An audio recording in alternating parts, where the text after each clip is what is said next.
11 September 2001 আমেরিকার ইতিহাসের সবচেয়ে ভয়াবহ একটি দিন।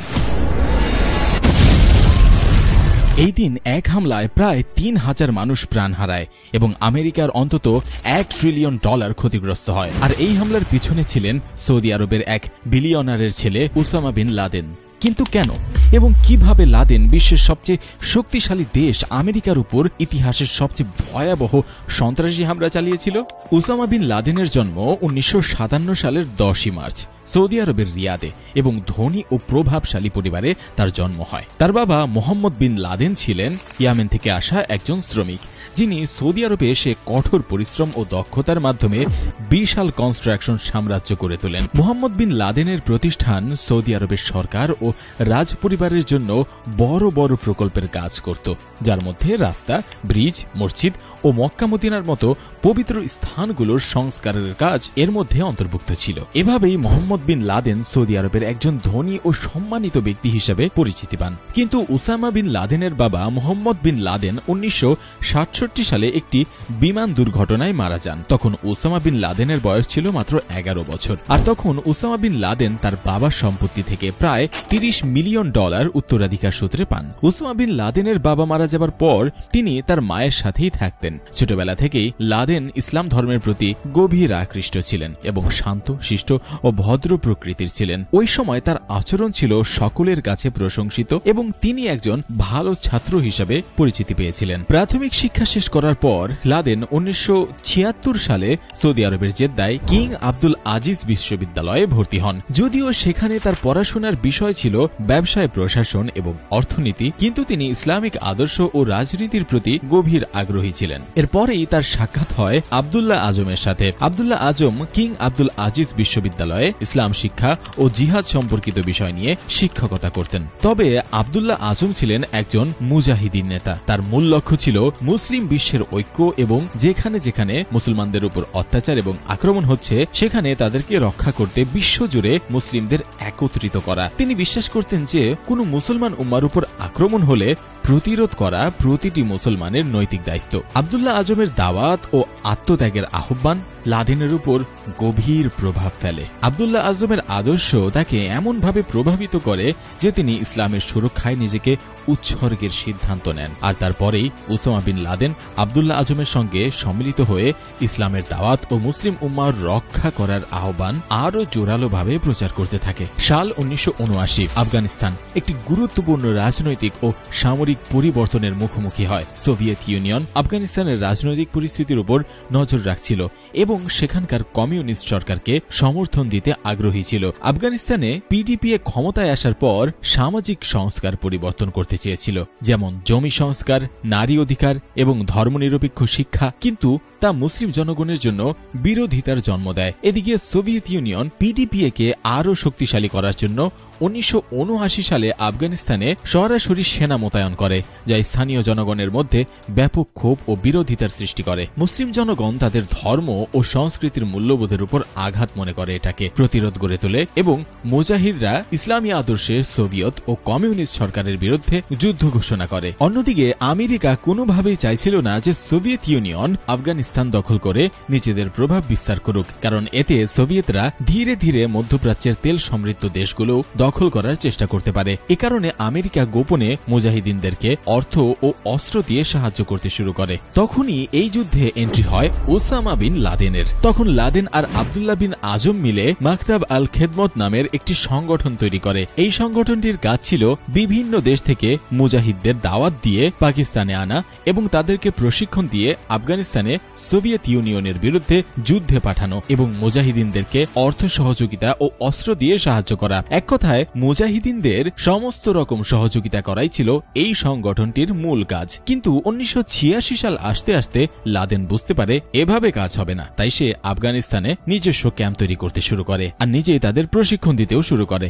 আর দেখতে দেখতে মাত্র 2 বছরের মধ্যে লাদেন এরকম 6টি ক্যাম্প তৈরি করে, যেখানে আশেপাশের আরব দেশ থেকে হাজারো মুজাহিদিন এসে যোগ দেয়। তখন তারা সোভিয়েত ইউনিয়নের বিরুদ্ধে বড় বড় হামলা করতে শুরু করে, আর এই হামলা করা আরো সহজ হয়ে যায় পাকিস্তানের কারণে, কারণ পাকিস্তান আমেরিকার থেকে অস্ত্র এবং অর্থের ফান্ড নিয়ে লাদেনকে দিত, আর লাদেন সেগুলো মুজাহিদিনদের জন্য অর্থ ও খাদ্য সরবরাহের জন্য ব্যবহার করত। এবং লাদেন নিজেও তার ব্যবসা প্রতিষ্ঠান থেকে মুজাহিদদের জন্য বিপুল পরিমাণ অর্থ ব্যয় করত। 1988 সালের শেষের দিকে যখন সোভিয়েত সেনাবাহিনী আফগানিস্তান থেকে ধীরে ধীরে সরে যেতে শুরু করে, তখন লাদেন ও তার সহযোগীরা অনুভব করে যে মুসলিম বিশ্বের বিভিন্ন স্থানে যে অন্যায়কারী এবং অমুসলিম শক্তি আছে তাদের বিরুদ্ধে লড়াই চালিয়ে যাওয়া প্রয়োজন। এই উদ্দেশ্যে আফগান যুদ্ধের সময় সংগৃহীত মুজাহিদদের শক্তি ও অভিজ্ঞতাকে একটি স্থানীয় সংগঠনে পরিণত করার সিদ্ধান্ত নেওয়া হয়। তখন একটি সংগঠন তৈরি হয় যার নাম দেওয়া হয় আল কায়দা। আল কায়দা প্রতিষ্ঠার পর সংগঠনটি বিভিন্ন পদক্ষেপ নেয়। তারা নতুন যোদ্ধাদের প্রশিক্ষণ দিতে শুরু করে এবং নিজেদের কার্যক্রম চালানোর জন্য গোপন যোগাযোগ নেটওয়ার্ক তৈরি করে। আল কায়দা প্রতিষ্ঠার মূল লক্ষ্য ছিল বিশ্বব্যাপী ইসলাম শাসন প্রতিষ্ঠা করা এবং পশ্চিমা প্রভাবের বিরোধিতা করা। অন্যদিকে 1989 সালে সোভিয়েত বাহিনী আফগানিস্তান থেকে পুরোপুরিভাবে সরে গেলে মুজাহিদিনদের এক বিশাল বিজয় হয়। মুজাহিদিনদের বিজয়ের পর ওসামা বিন লাদেনকে ইসলামী জিহাদের একজন পীর নেতা হিসাবে ব্যাপক সম্মান দেওয়া হয়। যুদ্ধ শেষ, লাদেন আবার সৌদি আরবে ফিরে যায়, আর ফিরে আসার কিছুদিন পরেই ইরাক কুয়েতে আক্রমণ করে। ইরাকের পরবর্তী টার্গেট ছিল সৌদি আরব। তৎকালীন সৌদি আরবের সামরিক শক্তি ইরাকের মতো শক্তিশালী ও প্রশিক্ষিত সেনাবাহিনীর সাথে সরাসরি যুদ্ধের জন্য প্রস্তুত ছিল না। তখন লাদেন সৌদি আরবের কাছে একটি চিঠি লেখে, যেখানে সে বলে আল কায়দা ও মুজাহিদরা ইরাকি সেনাদের বিরুদ্ধে যুদ্ধের জন্য প্রস্তুত। তখন লাদেন একটি খারাপ খবর শুনতে পায় যে সৌদি সরকার তাদের সুরক্ষার জন্য আমেরিকার কাছে সাহায্য চেয়েছে। ওই খবর শোনার পর লাদেন অত্যন্ত রেগে যান। তিনি মনে করেন মুসলিম ভূমির রক্ষার জন্য অমুসলিম শক্তির সহায়তা নেওয়া ইসলামী আদর্শের প্রতি অসম্মান দেখানো। তার বিশ্বাস ছিল আল কায়দা ও মুজাহিদিনরাই যথেষ্ট শক্তিশালী এবং তারা নিজেই সৌদি আরবের সুরক্ষা নিশ্চিত করতে সক্ষম হবে। তাই লাদেন এই সিদ্ধান্তের সরাসরি বিরোধিতা করে। মার্কিন সেনাবাহিনী 1990 সালের আগস্টে সৌদি আরবে পৌঁছায়। তখন লাদেন তাদের বিরুদ্ধে সরাসরি বিরোধিতা শুরু করে এবং সৌদি সরকারের বিরুদ্ধে জনসমাবেশ ও আন্দোলন করেন। লাদেন মুসলিমদের মধ্যে জিহাদের ডাক দেন। এটা দেখে সৌদি সরকার ক্ষিপ্ত হয়ে লাদেনকে সৌদি থেকে বহিষ্কার করেন। সৌদি আরব থেকে বহিষ্কার হওয়ার পর লাদেন 1991 সালে সুদানে চলে যায়। সুদানে যাওয়ার পর লাদেন আল কায়দার কার্যক্রম নতুনভাবে সংগঠিত করতে শুরু করে, আর সুদান থেকেই লাদেন সন্ত্রাসী নেটওয়ার্ক গড়ে তোলে এবং বিভিন্ন সামরিক ক্যাম্প তৈরি করে, যেখানে তার অনুসারীদের যুদ্ধের কৌশল ও সন্ত্রাসী হামলার প্রশিক্ষণ দেওয়া শুরু করে এবং মার্কিন সেনাদের উপর আক্রমণ করে, যার মধ্যে 1993 সালে মার্কিন সেনাদের উপর হামলায় 18 জন মার্কিন সেনা মারা যায় এবং 70-এরও অধিক সেনা আহত হয়। 1996 সাল পর্যন্ত লাদেন সুদানেই থাকে, কিন্তু যখন সুদানের উপর আন্তর্জাতিক নিষেধাজ্ঞা ও আমেরিকার চাপ আসে, তখন বাধ্য হয়ে লাদেন আবার আফগানিস্তানে ফিরে যায়। 1996 সালে লাদেন আফগানিস্তানে ফিরে আসে আর এসে একটি ফতোয়া জারি করে, যেখানে তিনি বলেন মুসলমানদের এই করুণ অবস্থার জন্য আমেরিকাই দায়ী। যখনই ইসরায়েল আর ফিলিস্তিনের প্রসঙ্গ আসে, আমেরিকা সবসময় ইসরায়েলের পক্ষ নেয়। সোমালিয়ায় মুসলমানদের উপর আমেরিকা হামলা করেছিল। আমেরিকা ইরাকের উপর যে নিষেধাজ্ঞা জারি করে, যার ফলে খাদ্য ও চিকিৎসার অভাবে লাখো মুসলমান ক্ষুধার্ত ও অসুস্থ হয়ে মারা যায়। লাদেন মনে করতেন এই সব কিছুর জন্য আমেরিকাই দায়ী, আর আমেরিকা না থাকলে মুসলিম জাতির উপর এত অত্যাচার হতো না। আর এই 2 বছর পর লাদেন আরেকটি ফতোয়া জারি করে, যেখানে তিনি আমেরিকার বিরুদ্ধে সরাসরি যুদ্ধ ঘোষণা করেন। এই ঘোষণার পর লাদেন সরাসরি আমেরিকার বিরুদ্ধে হামলা করার প্রস্তুতি নেন। দ্বিতীয় ফতোয়া জারি করার কিছুদিন পরেই তানজিয়া ও কেনিয়া মার্কিন দূতাবাসে ভয়াবহ বিস্ফোরণ ঘটে। এই হামলায় প্রায় 225 জনের মৃত্যু হয় এবং 5000-এরও বেশি মানুষ আহত হয়। এই হামলার পর লাদেনকে আন্তর্জাতিকভাবে সবচেয়ে ভয়াবহ এক সন্ত্রাসী হিসেবে চিহ্নিত করা হয়। এই ঘটনার পর আমেরিকা লাদেনকে ধরার জন্য জোরালোভাবে পদক্ষেপ নিতে শুরু করে। তারা আন্তর্জাতিক গোয়েন্দা সংস্থার সহযোগিতায় ব্যাপক অভিযান চালায়। আমেরিকা যে কোনো মূল্যে লাদেনকে ধরার চেষ্টা করছিল, কিন্তু লাদেনের মাথায় ছিল এক ভিন্ন পরিকল্পনা। লাদেন এমন একটি হামলার চিন্তা করেছিল যা শুধু আমেরিকার জন্যই নয়, বরং